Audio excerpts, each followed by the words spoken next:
हाय दोस्तों, कैसे हैं मेरे सभी यूट्यूब परिवार। मैं लक्ष्मी जीना उत्तराखंड भीमताल से।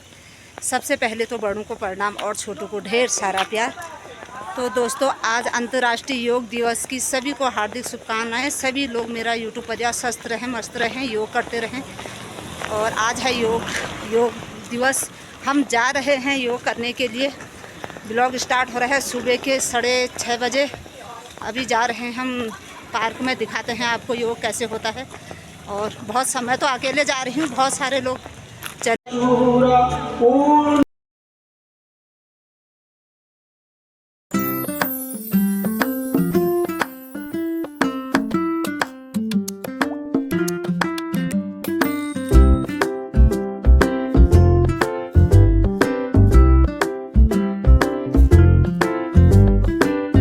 बहुत धन्यवाद माननीय विधायक श्री राम सिंह टेड़ा जी।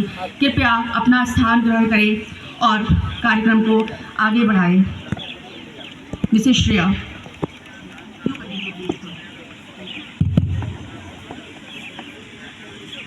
Thank you डिग्नी।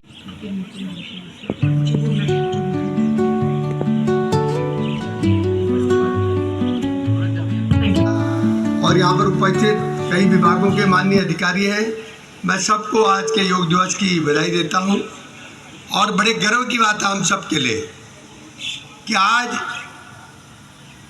नरेंद्र मोदी जी को 11वां रोज आधा घंटे अपने जीवन के लिए अपने आप को निकालना होगा। और मैं नरेंद्र मोदी जी को बहुत बहुत धन्यवाद देना चाहता हूँ कि आज अंतर्राष्ट्रीय योग दिवस को उन्होंने एक आंदोलन के रूप में आगे लाने का काम किया। आज विश्व के हर राष्ट्र मोदी जी के आह्वान पर योग दिवस मना रहे हैं। और भारतवर्ष यहाँ सूक्ष्म जलपान की व्यवस्था की गई है।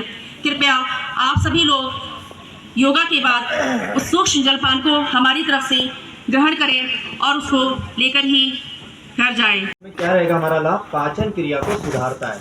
खाने के जो डाइजेस्ट सिस्टम है, आप देख रहे होंगे अक्सर खाना तो खा लेते हैं, लेकिन वो खाना के लिए अपनी स्थिति में वापस आ जाएंगे। हम फिर पुनः अपने वज्रासन में बैठ जाएंगे। तो ये इसका एक क्रम पूरा हो जाता है। इसी में हम आसन धीरे धीरे, जैसे एक खरगोश चलता है ना, इस हाथों को ग्रिप को ऐसे करते हुए धीरे धीरे आगे बढ़ना है।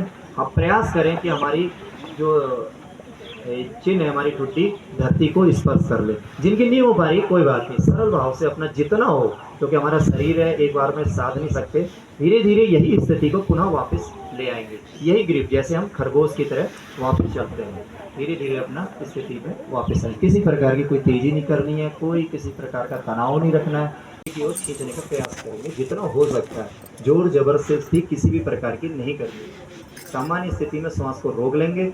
अब रोकते हुए कुछ देर रुकने के बाद धीरे धीरे श्वास को छोड़ते हुए वापस अपनी स्थिति में आ जाएंगे। ये भुजंग आसन है। भुजंग आसन मतलब कोबरा पोज। इसका इतना बहुत ज़्यादा लाभ है। मैं अपने जहाँ भी अपने प्रोटोकॉल या कार्यक्रम होते हैं, मैं इस आसन का जरूर प्रयोग करता हूँ। उन्होंने ऐसा कर दिया, वो तेल बन गया था। लगभग सबको स्टोरी पता है, इसमें बताने की कोई आवश्यकता नहीं।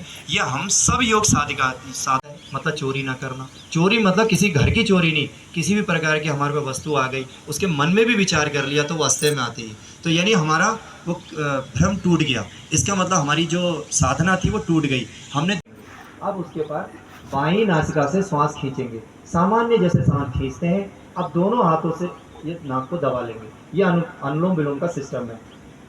दबा लेंगे, उसके बाद कुछ देर रोकने के बाद अब अपनी श्वास को छोड़ देंगे, धीरे से छोड़ देंगे।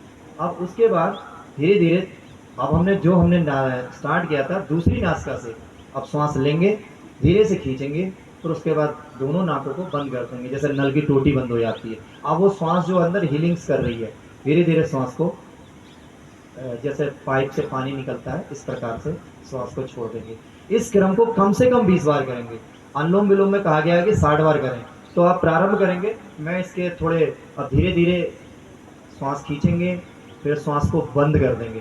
बता दूं, जो स्वास्थ्य की दृष्टि से बहुत अनुकूल होती है। तो मैं आज्ञा चाहूँगा आपकी कि 3 चीज़ें मैं बताऊँ जो स्वास्थ्य की दृष्टि से हमेशा आप लेके जाएं कुछ ना कुछ। तो इसमें आपने देखा होगा हमारी सनातन परंपरा है। तो सनातन परंपरा में क्या है, ताली बजाते थे। हम कभी भी धर्म कार्य करने के लिए अपनी परिभाषा में कहते हैं कि हम अस्पताल ना जाएं, और जबकि जस्ट उल्टा हो रहा है कि हम अस्पताल ही जा रहे हैं। तो ऐसे क्या कारण हो रहे हैं? हमारी दिनचर्या खराब हो गई, आहार विहार सब चीज़ खराब हो गई। तो मैं ताली की थेरेपी का क्या अभ्यास करा रहा हूँ, रिदम से करेंगे। तो क्या करेंगे, जो हाथों हैं, हाथ को क्या करेंगे, प्रभु हमारे जो श्री राम है, राम से भी बड़ा राम का नाम कहते हैं ना, रामेति रामम, मैं राम से भी कोई राम है, जिसमें सृष्टि का, राम ने भी एक बार राम का उच्चारण किया है। उस प्रभु जिस विधाता जो सबसे बड़े हैं, तो उसका स्मरण करेंगे। तो कैसे करेंगे, एक बार जैसे मेरे को एक बार देखेंगे, उसके बाद प्रैक्टिकल हम सब करेंगे, बड़ा मजा आएगा। तो ऐसे राम राम 1, राम राम 2, राम राम 3, जोर से बोलेंगे, राम राम 4, राम राम 5, राम राम 6, राम राम 7, राम राम 8, जोर से राम राम 9, राम राम 10, राम राम 11, राम राम 12, राम राम 13, राम राम 14, राम राम 15, राम राम 16, राम राम 17, राम राम 18, राम राम 19, राम राम 20। अब आप देखिए हथेली में कोई कंपन पैदा हुआ, यस या नो, हुआ या नहीं हुआ? तो यही सेम है कि हम खो जाए। एक बार और तेजी से फिर वापस आएंगे। श्वास को बिल्कुल भूल जाओ, हम यहाँ बैठे हैं। एक बार किसी को देखते हुए भी हंस लो, कोई फर्क नहीं पड़ता। जीवन में यही सत्य और अपने आत्मिक फायदा, मानसिक फल को, शारीरिक फल को बढ़ाने का काम हम कर सकते हैं, तो केवल योग के माध्यम से कर सकते हैं। और ज़्यादा न कहते हुए जब समय काफी हो चुका है, आप सबका हाथ स्वागत, अभिनंदन और धन्यवाद। जय हिंद, जय भारत, जय उत्तराखंड।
हार्दिक बधाई योग दिवस की, योग दिवस की।